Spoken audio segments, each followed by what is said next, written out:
नमस्कार, मैं रिया और आप देख रहे हैं डॉक्टर साहिब। आज हमारे साथ बिहार के जाने माने नेफ्रोलॉजिस्ट डॉक्टर संतोष कुमार मौजूद है। डॉक्टर साहब पटना पारस में कार्यरत है।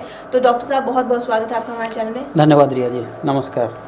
आज हम लोग बात करते हैं डायलिसिस के बारे में कि ये है क्या। हम चाहते हैं कि आप हमारे साथ, हमारे दर्शकों के साथ ये साझा करें। डायलिसिस एक तरह का ट्रीटमेंट है उन मरीजों के लिए जो क्रोनिक किडनी डिजीज़ के लास्ट स्टेज में होते हैं, स्टेज 5 में होते हैं, जिनका फर्दर को ट्रीटमेंट और कुछ नहीं ऑप्शन रहता है। तो जनरली जो क्रोनिक किडनी डिजीज स्टेज 5 के पेशेंट होते हैं उनके पास 2-3 ऑप्शन दिए जाते हैं कि फर्दर आप अपना किडनी जो आपका काम नहीं कर रहा है, फिर आप क्या क्या कर सकते हैं। एक तो हुआ कि जो बेस्ट ट्रीटमेंट बोला जाता है ट्रांसप्लांट, दूसरा बोला जाता है डायलिसिस। और डायलिसिस जनरली 2 प्रकार के होते हैं, जिसको हम लोग एक को बोलते हैं हीमोडायलिसिस, जिसमें आप ब्लड को साफ़ करते हैं, और दूसरा होता है पेरिटोनियल डायलिसिस। तो डायलिसिस जनरली 2 टाइप की होती हैं, एक हीमोडायलिसिस, एक पेरिटोनियल डायलिसिस। किडनी का जैसे बहुत सारा काम है, बॉडी में किडनी का बहुत सारा काम है। उसमें से एक इम्पॉर्टेंट काम है कि आपके खून को साफ़ रखना। खून को साफ़ रखना मतलब खून में जो भी गंदगी है, जो भी मेटाबोलाइट है, जो बॉडी के लिए ज़रूरी नहीं है, जो उसको साफ़ रखना और साफ़ करके उसको यूरिन के थ्रू बाहर निकालना। और किडनी बॉडी में जितने भी इम्बैलेंस है, जैसे वाटर बैलेंस को मेंटेन रखना, इलेक्ट्रोलाइट बैलेंस को मेंटेन रखना, ठीक है, एसिड बेस बैलेंस को मेंटेन रखना, ये सब किडनी का काम है। तो ये सब चूँकि किडनी ख़राब हो जाता है तो ये सब बैलेंस गड़बड़ हो जाता है। तो इस सब को ठीक करने के लिए हम लोग डायलिसिस, एक आर्टिफिशियल किडनी एक तरह से बोल दीजिए, जो हम लोग आपके ब्लड को निकाल के फिर उस मशीन में साफ़ करके फिर वापस हम लोग वापस शरीर में डाल देते हैं। तो ये एक छोटे मतलब सिंपल भाषा में डायलिसिस हुआ है। अगर इस ज़रूरत की बात करें कि डायलिसिस की ज़रूरत एक मरीज को कब पड़ती है? डायलिसिस की ज़रूरत क्रोनिक किडनी डिजीज़ के लास्ट स्टेज के मरीज़ को पड़ती है, स्टेज 5 में। स्टेज 5 में भी हम लोग देखते हैं कि मरीज़ कब तक बिना डायलिसिस के चल सकता है, लेकिन अगर उसको सिम्टम्स बहुत ज़्यादा होने लग जाएँ और यूरिया क्रिएटिनिन ही बहुत ही ज़्यादा बढ़ जाए, सिम्टम्स मतलब कि उसको वॉमिटिंग होने लग जाए, हीमोग्लोबिन नहीं बढ़े, क्या कहते हैं, सांस की प्रॉब्लम बहुत ज़्यादा बढ़ने लग जाए, तो उस कंडीशन में उसको हम लोग ऑप्शन देते हैं कि अब टाइम आ गया है कि आप डायलिसिस पर जाएं, क्योंकि अब कुछ नहीं हो सकता, इस पर डायलिसिस पे जाना चाहिए। तो उस कंडीशन में हम लोग डायलिसिस स्टार्ट करते हैं।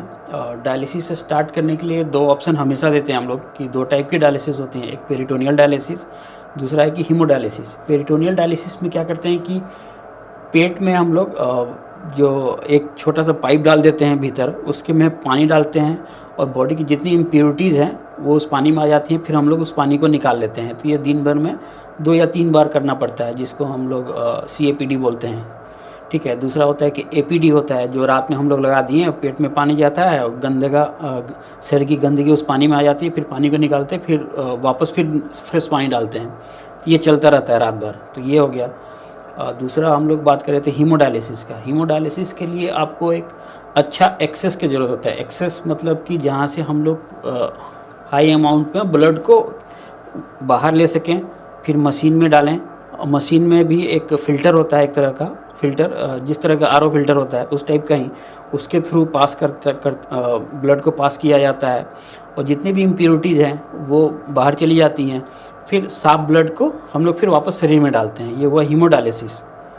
तो जनरली लास्ट स्टेज की क्रोनिक किडनी डिजीज़ के मरीज़ जिनका लास्ट स्टेज हो चुका है स्टेज 5 में, और जो दवाओं से नहीं ठीक हो पा रहे हैं, उनका प्रॉब्लम कंटिन्यू रह रहा है, तो उनको फिर हम लोग डायलिसिस का ऑप्शन देते हैं। अगर इस पे दिनों की बात करें तो एक मरीज को डायलिसिस की ज़रूरत कितने दिनों के अंदर पड़ती है और कितने दिनों के अंदर की जाती है? जनरली डायलिसिस, जैसे हमारे शरीर में जो किडनी है वो तो 24 घंटा काम कर रहा है, 24 घंटा बिना रुके लगातार काम कर रहा है। हमारी किडनी ख़राब हो चुकी हैं, ख़राब होने के बाद तो हम लोग उनको हीमोडायलिसिस पे डालते हैं। तो हीमोडायलिसिस जनरली जो एडिक्वेट डोज है वो बोला जाता है कि वीकली 12 आवर्स को हम लोग फिर 3 भाग में बांट दिए हैं, 4-4-4। तो सप्ताह में 4 घंटे का 3 सेशन बोला जाता है कि ये इतना किया जाए कम से कम, ताकि एडिक्वेट डोज हो डायलिसिस का। अगर बात करें कि इस दौरान सावधानियों की, तो सावधानियां क्या बरतनी चाहिए? सावधानी, जो मरीज़ डायलिसिस पर हैं उनको कुछ इम्पॉर्टेंट सावधानी बरतने की ज़रूरत होती है। एक तो आप कभी भी अपने डायलिसिस को मिस नहीं करें। मान लीजिए कुछ प्रॉब्लम है तो आप मान लीजिए कहीं आपको बाहर जाना हो, जैसे पटना में है, आपको दिल्ली में जाना हो, तो वहाँ जो नियरेस्ट सेंटर हैं उससे बात करके रखें, ताकि आपका डायलिसिस का टाइम मिस नहीं हो। मिस होने से कभी कभी क्या होता है कि आपके शरीर में पानी की मात्रा ज़्यादा हो जाएगी, सांस का प्रॉब्लम होने लग जाएगी। तो एक डायलिसिस की जो सेशन है उसको मिस नहीं करें। दूसरा, कुछ कुछ दवाएं होती हैं जो रेगुलर आपको खानी होती हैं। जैसे हम लोग किडनी का कुछ फंक्शन को तो डायलिसिस से रिप्लेस कर दे रहे हैं, लेकिन किडनी का और भी बहुत सारे फंक्शन होते हैं, जैसे कि कुछ हार्मोन बनाना जिसके कारण हीमोग्लोबिन बढ़े, वो हम लोग नहीं कर पाते हैं। तो उसके लिए हम लोग बाहर से कुछ हार्मोन देते हैं, इरिथ्रोपोइटिन जिसको हम लोग बोलते हैं, ताकि हीमोग्लोबिन बढ़ा रहे। और भी कुछ हैं, जैसे बीपी की दवाई हैं।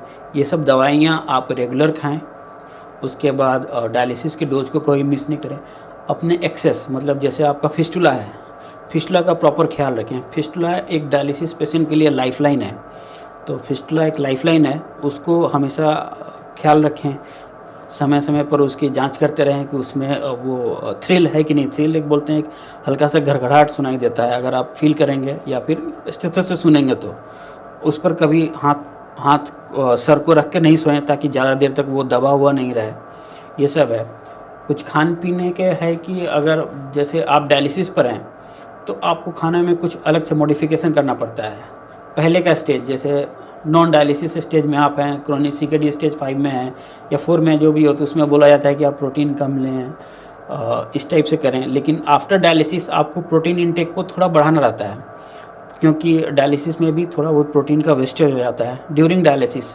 तो आप अपने प्रोटीन इंटेक को बढ़ाएं ऑन डायलिसिस, अच्छा खाना खाएं और वो चीज़ों को थोड़ा सा अवॉइड करें जिसमें पोटेशियम की मात्रा बहुत ज़्यादा होती है। जैसे कि फ्रूट जूस को अवॉइड करें, या जैसे साग, जैसे लीफी वेजिटेबल को थोड़ा सा अवॉइड करें। तो डॉक्टर साहब, इसके लिए बहुत बहुत शुक्रिया जब आपने हमारे साथ साझा किया है कि जब कोई डायलिसिस पे कोई मरीज है तो उसको क्या क्या सावधानियां बरतनी चाहिए और कितने दिनों के अंदर ये ट्रीटमेंट चलती है, सप्ताह में डायलिसिस की ज़रूरत कितनी बार पड़ती है। तो उसके लिए बहुत बहुत शुक्रिया। धन्यवाद, नमस्कार। तो आप डॉक्टर संतोष कुमार को सुन रहे थे, जिन्होंने ये बताया कि एक मरीज अगर डायलिसिस पे है तो उसे क्या क्या सावधानियां बरतनी चाहिए और वीक में कितनी बार उनसे इस चीज़ की ज़रूरत पड़ती है और क्या क्या ट्रीटमेंट दिए जाते हैं और किस तरह से ख्याल रखना चाहिए। तो इस विषय में आपकी क्या राय, हमें कमेंट कर जरूर बताएं। चैनल को सब्सक्राइब करें, फेसबुक पेज को लाइक करें। डॉक्टर साहब से आपकी क्या सवाल है हमें कमेंट कर या मेल के माध्यम से भेज सकते हैं। वीडियो देखने के लिए आपका शुक्रिया।